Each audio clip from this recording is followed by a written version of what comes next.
Jirra jirtu kabajamtoota daawwattoota Oromiyaa Miidiyaa Neetwoork oduu idilee galgala kanaaf qabnuun isinitti himaa oduu waliin Anna'iimaa Umari. Qabsaa'aa fi hayyuun Oromoo gameessi Dr. Taaddasaa Eebbaa guyyaa kaleessaa lubbuun dabruun dhaga'ame. Dr. Taaddasaa Eebbaa bu'uureessitoota adda bilisummaa Oromoo gidduudha nama tokko. Muhammad Fantaallee dabalata qaba. Adda bilisummaa Oromoo lubbuun dabruu Dr. Taaddasaa Eebbaa ilaalchisee ibsa baaseen hayyuu Oromoo dantaa dhuunfaa dhiisee qabsoo Oromootti makame akkasumas bu'uureessaa fi hoogganaa olaanaa adda bilisummaa Oromoo duraanii dhabnee jirra jedhe. Gara qabsoo Oromootti osoo hin makamin dura miseensa adda bilisummaa Oromoo iccitii kan turan hayyuun Oromoo kun sirna dargii keessatti hoogganaa olaanaa ta'anii osoo jiranii teessoo muudamaa gadhiisuun qabsoo Oromootti namoota makaman keessaa nama tokkodha.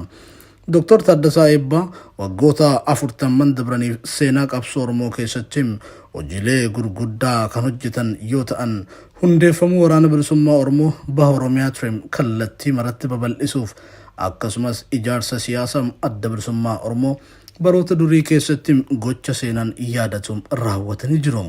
Kitaaba mata dureensaa Oromiyaa jedhuun yeroo duraatiif maqaa qalama gadaa meelbaa jedhuun kan barreessan Dr. Taaddasaan sochii siyaas dinagdee Oromoo jabeessuuf wixinee adda addaa qopheessanii akkasumas gaafatamaa haajaa alaa adda bilisummaa Oromoo ta'uun tajaajilanii jiru.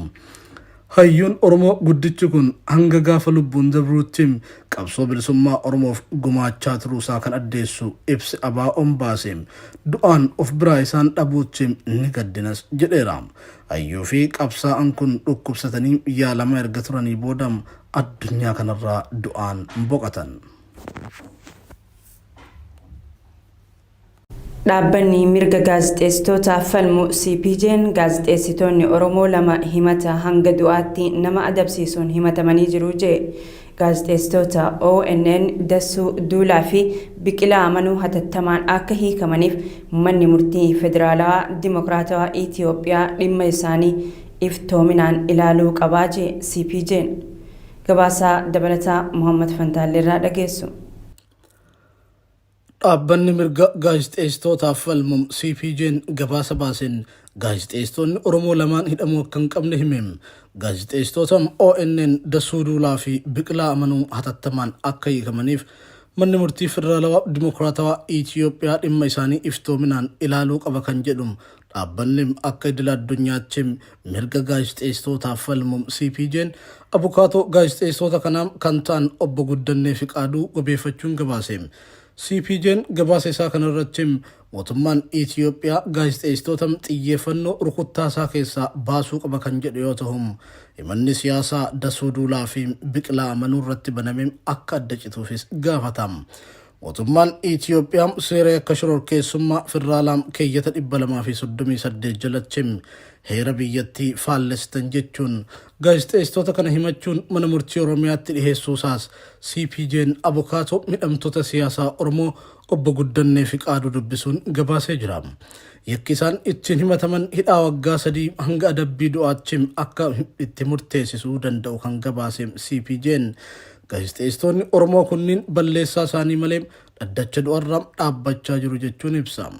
Qopheessaan olaanaan televezyiinii ONN kan ta'e gaazexeessaan Dassuu Duulaa foddaa TV irratti sagantaa gaaddisa dimokiraasii jedhu qopheessuun yoo beekamu, gaazexeessaan Biqilaa Amanuu ammoo oduu dubbisuu fi riippoortara ta'uun odoo tajaajilanii ji'ootaniin dura hojii miidiyaarraa akka qabamanis gabaasichi addeesseera. Gaazexeessitoonni kun yeroo ammaatti manidhaa daalattiin godina addaa Oromiyaa naannoo Finfinnee bulchiinsa magaalaa Sabbataatti hidhamanii jiraachuus CPJ'n himee jira. Gaazexeessummaan yakka waan hin taaneef Dassuu Duulaa fi Biqilaa Amanuu hatattamaan walaba bahuun gara hojii isaaniitti akka deebi'an gaafanna kan jedhan qindeessituun olaantuun CPJ damee gaanfa Afrikaa Anjeelaa Kuintaal mirga lubbuun jiraachuu gaazexeessitoota kanneeniif ni falminas jedhanii jiru. Gaazexeessitoonni kunniin ijaarsa mootummaa cimsaa Oromiyaa adda bilisummaa Oromoo labse keessatti hirmaattan jedhamuun shakkamanii kan hidhamanii fi himatni akka itti banames abukaatoon hidhamtoota siyaasaa Oromoo obbo Guddannee Fiqaaduu himanii jiru. CPJ'n dhimma gaazexeessitoota kanneenii ilaalchisuun Komishinara Poolisii Oromiyaa obbo Araarsaa Mardaasaaf akka bilbilee ture ibsuudhaan tibba dura waa'ee gaazexeessitoota kanaas akka quban qabnee fi qulqulleeffatanii akka nutti deebi'aniif beellama nuuf qabanii turanis ergatti deebinee boodaan bilbila kaasuu didan jedha. Wajjiram Kominikeeshinii Oromiyaas qunnamuuf yaaliin isaan taasisan akka hin milkoofneef kan hime CPJ'n itti aanan waajjirichaa obbo Gammachuu Baqqalaa ammoo waa'ee gaazexeessitoota kanneenii akka quban qabnetti himuu isaanii gabaasni CPJ kun ibseera. Oduma walqabateen gaazexeessitoota ONN Dassuu Duulaa fi Biqilaa Amanuu dabalatee namoonni 17 guyyaa har'aa mana murteetti dhiyaachuun himame. Abukaattoon hidhamtoota siyaasaa Oromoo obbo Guddannee Fiqaaduu Oromiyaa Miidiyaa Neetwoorkitti akka himanitti mootummaa ce'umsaa biyyaalessaa naannoo Oromiyaa hundeessuuf sochitti jirtu ja'amuun shakkamanii kan hidhaman namoota 15 dabalatee gaazexeessitoonni ONN lamaan yeroo afuraffaaf mana murtii waliigalaa Oromiyaatti dhiyaatanii jiru. Himannaan isaanitti baname yakka shororkeessummaatiin akka walqabatu kan himan obbo Guddannee Fiqaaduu heera mootummaa faallessuu fi mootummaa ce'umsaa hundeessuuf yaalii taasisan shakkii jedhuun to'atamanii himannaan isaanitti banameef mana murtiitti deddeebi'aa akka jiranis ibsanii jiru.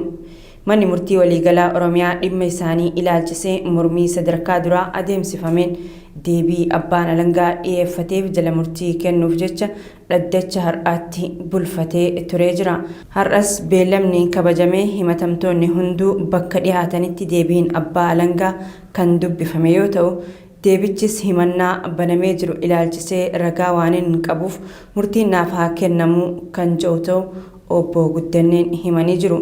Bu'uuruma kanaan manni murtichaa sagalee gamaa fi gamanaa erga dhaggeeffateen booda jala murtii kennuuf beellama itti aanu caamsaa 12/2022tti qabachuun hidhamtoonni gara mana hidhaa Daalattiitti deebi'anii jiru.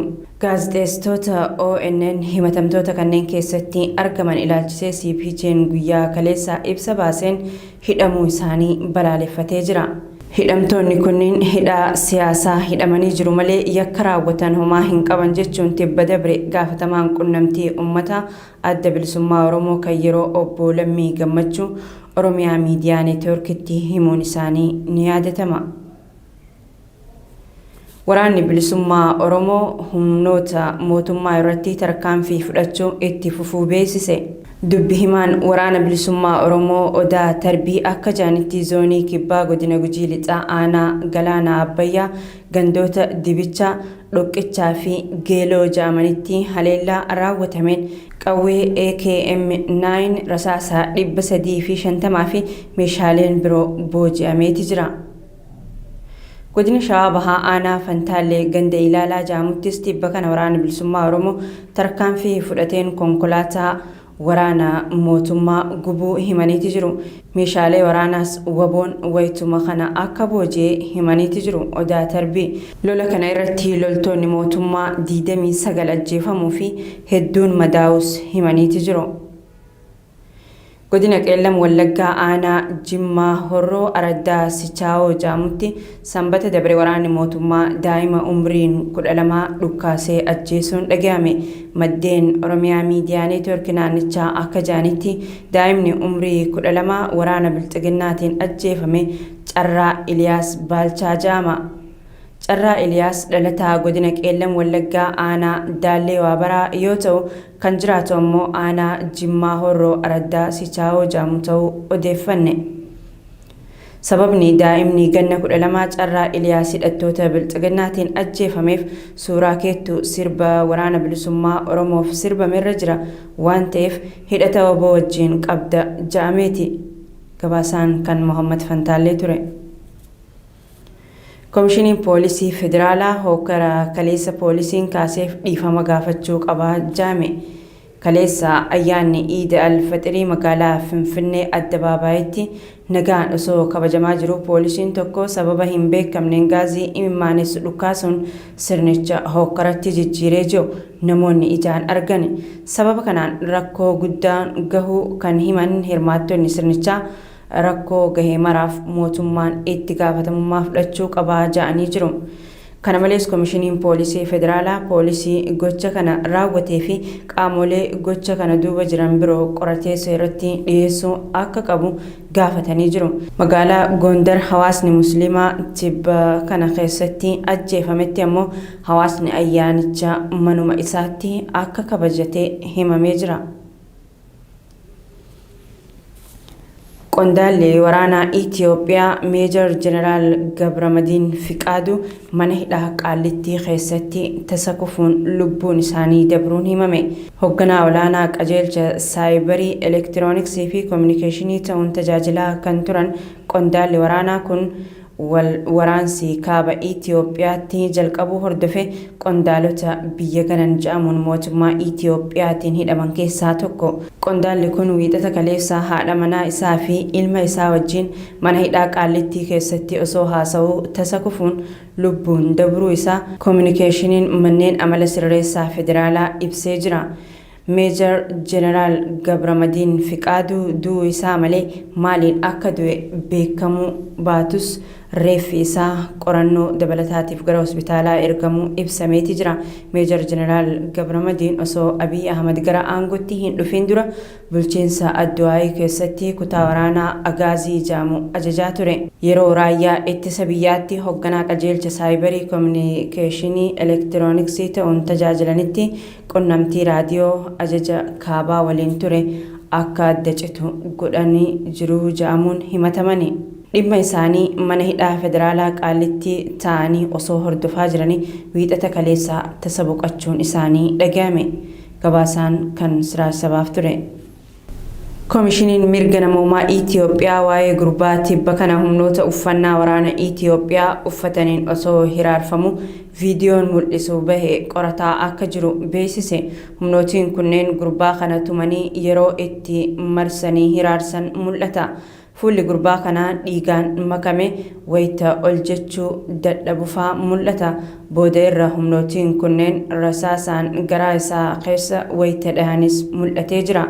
Hin ajjeesinaa hiraarfamee haa rakkatu jira awwaallaa wayita jaanfaa viidicha irraa ni dhaga'amu. Gurbaan kun dhalataa Tigraay akka ta'eetu himama. Koomishiniin mirga namoomaa Itoophiyaa dhimmicha qorataa akka jiru kan hime wayita ta'u mootummaan Itoophiyaa hanga ammaatti waan jedhe hin qabu. Tolee kabajamtoota daawwattoota Oromiyaa Miidiyaa Neetwoork oduun galgala kanaaf qindeeffannee isaan gammaatti daawwachaa turtan kana fakkaata.